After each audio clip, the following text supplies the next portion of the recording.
Olha só que coisa impressionante. Não deu um dia depois, né, do Daniel Silveira ter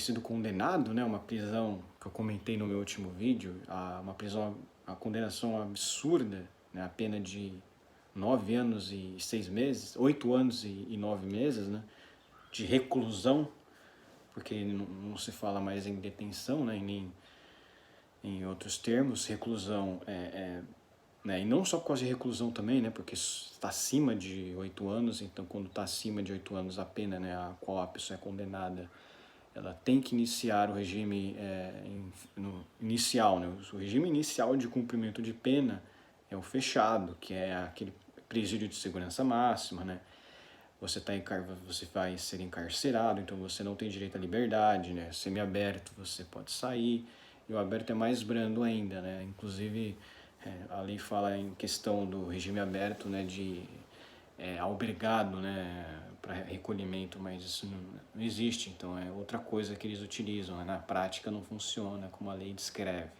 o que tem que ser feito, né. Mas não deu um dia depois, né, dessa condenação absurda, e o Bolsonaro concedeu um indulto ao Daniel Silveira, que é uma espécie de perdão, né, perdão de pena, né, que é uma prerrogativa do presidente da República. Inclusive, o próprio ministro, o excelentíssimo Alexandre de Moraes, comentou numa das sessões realizadas não sei quando, ele falando que o indulto é sim prerrogativa do presidente da República, e as pessoas gostando ou não do indulto, o indulto faz parte sim da engrenagem constitucional, né?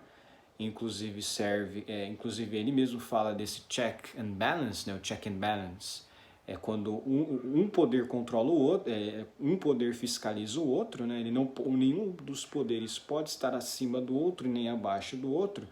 Então a Constituição dá prerrogativas, por exemplo, ao Executivo de fazer uma coisa, do Judiciário de fazer uma coisa e do Legislativo de fazer uma coisa, para os três se controlarem.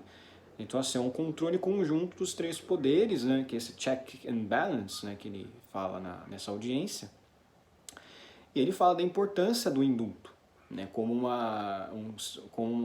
algo que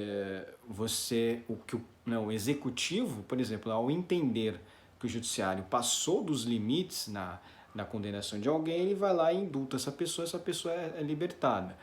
Bom, primeira coisa, obviamente todos nós sabemos que a pena do Daniel Silveira foi um absurdo.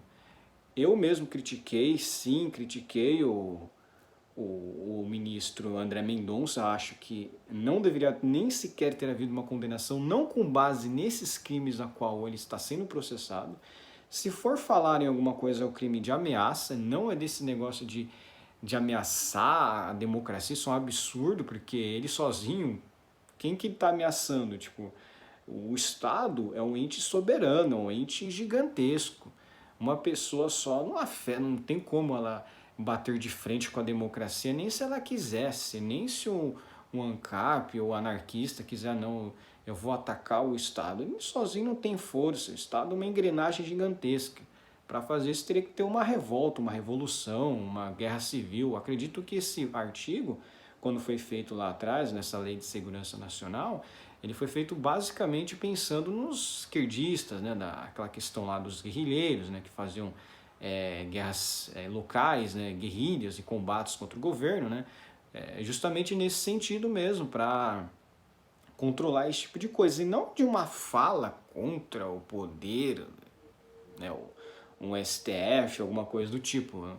Então, utilizar isso, inclusive essa lei de segurança nacional ela foi revogada, mas né, esse artigo que o Daniel Silveira fora condenado, ele foi agravado, então ele foi revogado, mas não, né, a lei foi revogada, mas reaproveitaram muitos dos crimes que estavam ali, né, revogaram a parte que não era boa para eles, né, e aproveitaram a parte que era bom para a esquerda, né. Inclusive o Felipe Neto falou mal dessa lei, mas obviamente alguns pontos a esquerda adora, né, porque é aquilo, o que é bom para mim eu mantenho. E o Bolsonaro também é meio omisso nessas questões, ele não tenta falar muito com o Congresso, ele só fala ali com um centrão, né? E o centrão não tá nem aí para ele no fundo, né? O Arthur Lira e aquele presidente do Senado são dois fantoches do STF. Mas a realidade é que é muito interessante, porque o Bolsonaro, ele colocou os ministros do STF agora numa situação difícil, porque um indulto, ele existe mesmo. E é, inclusive, uma prerrogativa do presidente da República para contornar, sim, atos que ele considera em excesso, né? E, obviamente, a pena, a questão principal, e que deve sim ser a tese de alegação principal da defesa nesse caso, é o montante da pena a qual ele foi condenado. Porque ele era réu primário de bons antecedentes. Como é que você leva a pena base acima do mínimo legal, sendo que geralmente você, para elevar, você tem que mostrar uma circunstância ali, né, que seja realmente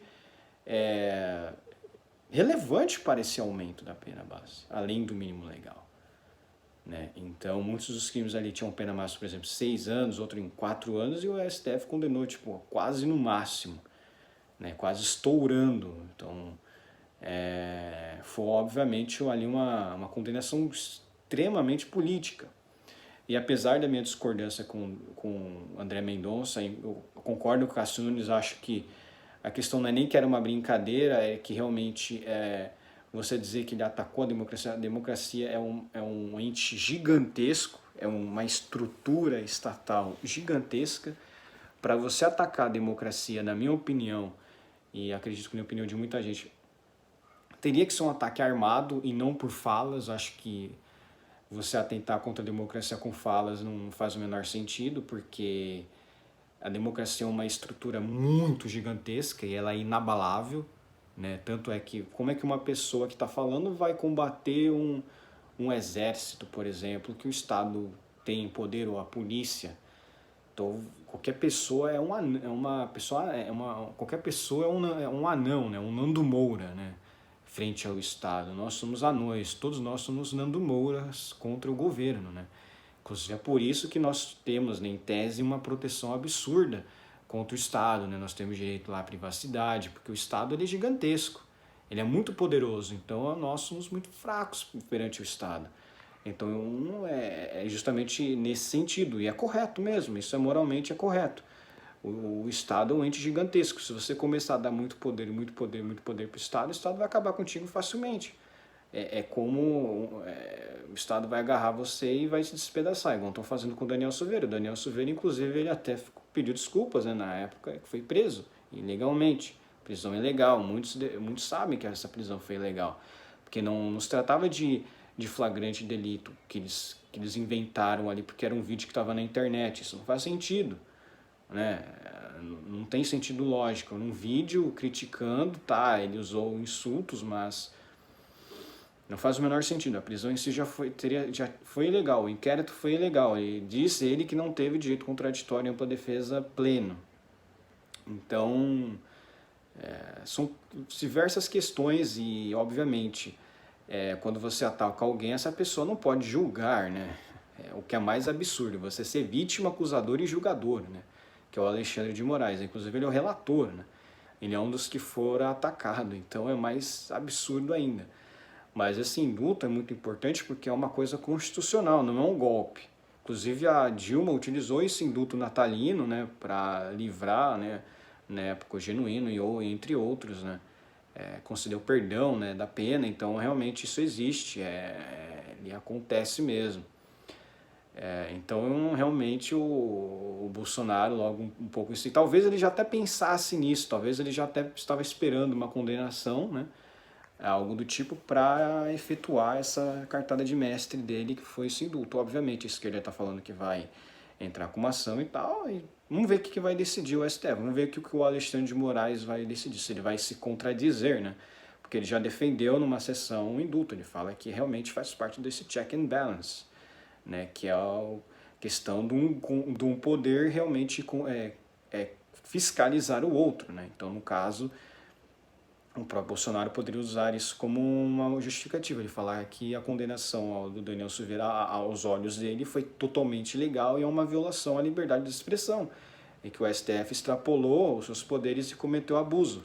Inclusive, é justamente nesse sentido que o Alexandre de Moraes, numa dessas sessões, vocês podem procurar no YouTube, Alexandre de Moraes indulto, ele fala sobre isso, tem um vídeo no YouTube falando a respeito disso, e ele fala claramente, é uma prerrogativa do presidente da República que ele utiliza quando ele entender que houve excessos e abusos na condenação, ou quando, né, do judiciário, né? Então é um controle que ele mesmo defende, né? Ele é um constitucionalista, né? Engraçado, ele é um constitucionalista e às vezes parece que não conhece a própria Constituição, né? É muito engraçado. Mas é isso, o meu vídeo foi mais para falar disso, realmente foi uma jogada de mestre do Bolsonaro. Acredito que ele já estava aguardando a condenação para já dar o indulto, conceder o indulto. A esquerda vai espernear, vai querer chorar. Tem deputados já falando de entrar com um processo no STF. A Sâmia Bonfim, parece que a deputada do PSOL está falando em fazer um projeto de lei para alterar isso. Quer dizer, já estão querendo mexer no indulto, né? Já estão querendo mexer no indulto, né? Acabar com o indulto, né? Provavelmente, né? Assim como acabaram com aqueles artigos que não faziam bem para eles da Lei de Segurança Nacional, né, que inclusive estava sendo utilizado contra o Nelipe Feto, né, o Felipe Neto. Então é engraçado, né, ver o desespero da esquerda, né, querer ganhar de todas as formas, né, querer usar e abusar, né, do poder que eles têm, né, na instituição, né, como instituição, eles mesmo estando fora há quase 4 anos, eles ainda têm uma força muito grande, principalmente na fala, né, eles falam e fazem muito barulho, mas nós sabemos que o brasileiro médio ele é extremamente conservador, então por isso que nós temos que falar sim e rebater o que eles falam, e com argumentos, obviamente, e sempre com argumentos, para que eles fiquem encurralados, e eles são minoria. Então essa é o que nós devemos fazer realmente, utilizar argumentos e sólidos e nunca partir para o insulto, realmente. Acho que o ad hominem é a pior das saídas, e nós como defensores da verdade, nós não precisamos disso. Então espero que realmente o Daniel Silveira, ao final de tudo, vença e realmente ele fique solto graças a esse indulto, e que não consigam reverter essa situação, e que ele consiga assim concorrer a senador ou a qualquer outro cargo e defender a liberdade de expressão, que deve sim ser defendida. E isso eu tenho um grande respeito por ele por conta disso, por ele defender a liberdade de expressão. Então é isso, espero que vocês tenham gostado do vídeo, deixem um like se vocês gostaram, comentem algo aqui, se vocês, algo que vocês tenham a acrescentar em relação ao que eu disse aqui no vídeo, e compartilhem também o meu vídeo nas suas redes sociais, espalhem a palavra, e obviamente eu quero, né, ganhar mais visualizações e ter mais alcance, né, porque o YouTube realmente está difícil. Mas é isso, e obrigado e abraço.